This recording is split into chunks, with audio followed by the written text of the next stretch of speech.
નમસ્કાર, સત્ય દ્રષ્ટિ ન્યૂઝમાં આપનું સ્વાગત છે। હું છું ગોપાલ નાયક।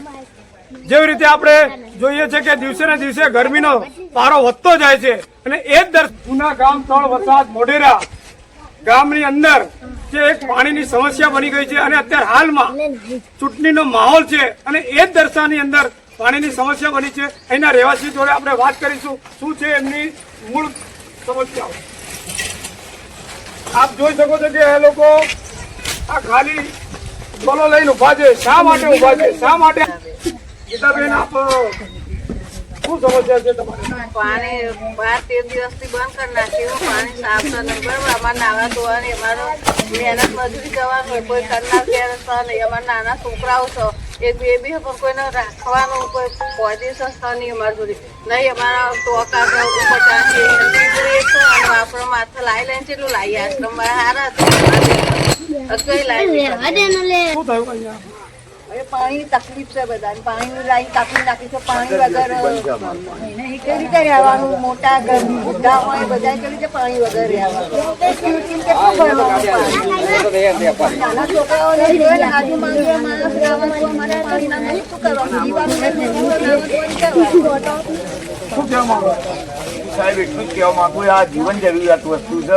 મકાન પાણી તો ચાલુ રાખે, બસ અમારો જીવન જરૂરિયાત વસ્તુ છે પાણી। એ તો હજી 12-13 દિવસથી પાણી નથી મળી રહ્યું। નાના છોકરાઓ છે, અમારે મજૂરીએ જવાનું હોય, એમને મકાન લેવા અમે આપવાની ક્યાં ના પાડીએ છીએ, પણ જ્યાં સુધી છીએ ત્યાં સુધી પાણી તો આપે કે નહીં અમને? કાલે લાઇટ કાપી જશે। કોંગ્રેસ વાળા અત્યારે પાણી મોકલે છે, અત્યારે ભાજપ વાળા મોકલે છે। 26 તારીખ સુધી પછી શું ગેરંટી કે અમને પાણી આપશે? અહીંયા પાણી તો અત્યારે બધાને જરૂર પડે। કાલે લાઇટ કાપી જશે તો અમારે શું કરવાનું? નાના નાના છોકરા છે, અમારે મજૂરી જવાનું હોય, પાણી નથી આપી રહ્યા, લાઈન કાપી નાખી છે। બસ અમને તો પાણી આપવાનું, પાણી, ગટર અને લાઇટ। એક તરફ અમદાવાદ મ્યુનિસિપલ કોર્પોરેશનની ચૂંટણીનો માહોલ બની ગયો છે અને બીજી તરફ પાણી માટે આ લોકો તરસી રહ્યા છે। આ ચૂંટણી શા માટે થાય છે? આ ચૂંટણીનો લક્ષ્ય એક જ હોય છે કે લોકોને પડતી તકલીફો ને એ સુવિધા કરી આપે, એના માટે હોય છે। હજુ તો ચૂંટણી થઈ નથી અને ત્યાં જ એ દર્શાની અંદર આ લોકોનું પાણીનું કનેક્શન કાપી નાખવામાં આવ્યું છે। અહીંના જે રહીશો છે એ લોકોની જે આપણે જે વાત સાંભળી એ વાત મીડિયાના માધ્યમથી અમે આપને પહોંચાડવા માંગીએ છીએ કે આ લોકોનું શું। નાના નાના બાળકો છે, મારી સામે આપ જોઈ શકો છો કે નાના નાના બાળકો છે, એને પીવા માટે પાણી જોઈએ છે, પરંતુ અત્યારે હાલમાં ચૂંટણીનો માહોલ હોવાના કારણે અહીંના લોકોના કહેવા મુજબ રોજ એક ટેન્કર પીવાનું પાણી અહીંયા ભારતીય જનતા પાર્ટી તરફથી આવે છે, સાથે કોંગ્રેસ પણ એ લોકો અહીંયા પાણીની સુવિધા પાડે છે। પરંતુ ક્યાર સુધી? ચૂંટણી થાય ત્યાર લગી, ચૂંટણી પછી શું? અમારી માંગે પૂરી કરો, પાણી આલો, પાણી આલો। પછી કલેક્ટર ઓફિસ ત્યાં આગળ અમે જાણ કરી, પછી અહીંયા મોટેરા બી જાણ કરી, અમે ગામતળ જે મોટેરા ગ્રામ પંચાયતમાં ત્યાં આગળ બી જાણ કરી, પણ હજુ સુધી અમને કંઈ નિકાલ લાયા નથી। 13-14 દિવસ થઈ ગયા પાણી બંધ કર્યું છે। એટલે પાણી બંધ કરે છે કોણ કર્યું? પાણીનું મ્યુનિસિપાલિટી શા માટે બંધ?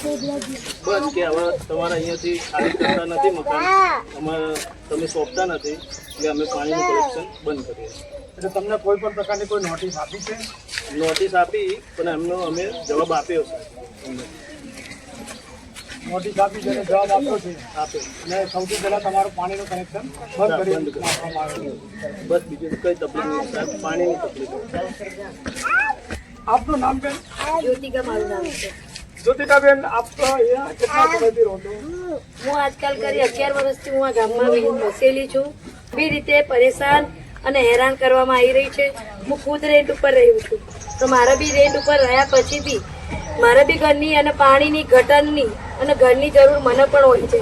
પણ એ મેં જોયું કે આજે ચોર્યારેતી નાખીને ગટર બંધ કરવામાં આવી છે અને 13 દિવસથી પાણીની લાઈન કાપવામાં આવી છે।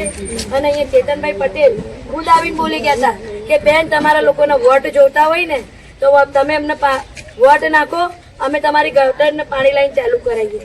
જો આવી રીતે દબાઈને અમારે જીવવાનું આવે તો અમારે કોઈને વોટ આપવા નથી। અમે આ વસ્તુ એગ્રી નથી। અમે પરિવર્તનની જરૂરત છે। શું પ્રૂફ? 26 તારીખ પછી વોટ આપ્યા પછી બી આ જ સમસ્યા ઊભી નહીં રહી। અને શું પ્રૂફ કે આવી રીતે બધાને શોષણ નહીં કરે. અત્યારે તો બધા પક્ષવાળા પાણીની ટાંકીઓ આપી જશે, પણ કોઈને એ ખબર છે કે 1 તારીખ પછી પાણીની ટાંકી આવશે કે નહીં આવે? એની કોઈ જવાબદારી લે છે કે અમારા ઘર બચશે કે નહીં બચે? આ નાના નાના ફૂલકાઓ, અમારા બાળકો અને અમારા શાળાઓ જે સરકારી છે, શું એ બધું છોડીને અમે જતા રહીએ? અને અમારા છૂટક મજૂરી કરવા વાળા છે, અમે નહીં કોઈ સરકારી નોકરી કે અમારા નથી કોઈ 12 મકાન. આજે અમે મકાનો તૂટી જશે તો અમારે શું 10 વર્ષ પાછી જિંદગી જીવવાનું? શું અમે 30 વર્ષ 35 વર્ષથી વોટ આપ્યા તો આ જ કારણે આપ્યા કે આજે વોટ આપ્યા પછી ઘર વિરોણા થઈ જઈશું? વાત સાંભળતા કે મ્યુનિસિપાલિટીએ અગાઉ એ લોકોને નોટિસ પણ આપી છે અને આ કનેક્શન એને લક્ષીને એ લોકોએ સૌથી પહેલા પાણી ને બંધ કરી નાખવામાં આવ્યું છે. કેમ કે લોકોને સૌથી પહેલા પાણી જ જોઈતું હોય છે, પાણી પછી વીજળી, વીજળી પછી રહેવા માટે ઘર. અને આજે પાણીનો કનેક્શન કાપી નાખવામાં આવ્યો છે અને કાલે વીજળી કનેક્શન કાપી નાખશે. અને આવવાવાળા સમયની અંદર ચૂંટણી પત્યા પછી આ લોકો કદાચ એ લોકોનું મકાન પણ તોડી નાખવામાં આવશે એવું આ લોકો જણાવી રહ્યા છે. વીજળી ને મકાન પણ આ લોકોને જો વૈકલ્પિક સુવિધા કરીને એ લોકોને નોટિસ પાઠવવામાં આવે કે અમને તમે નોટિસ આપીએ છીએ પણ તમને રહેવા માટે કોઈ પણ જગ્યા, તમને કોઈ સ્થળ તમને બતાવવામાં આવે તમારે અહીંયા રહેવાનું છે, તે વ્યાજબી છે. પરંતુ પાણી કાપી, વીજળી કાપી અને મકાન તોડી નાખશે તો એ લોકો રહેવા જશે ક્યાં? સૌથી પ્રશ્ન. નમસ્કાર.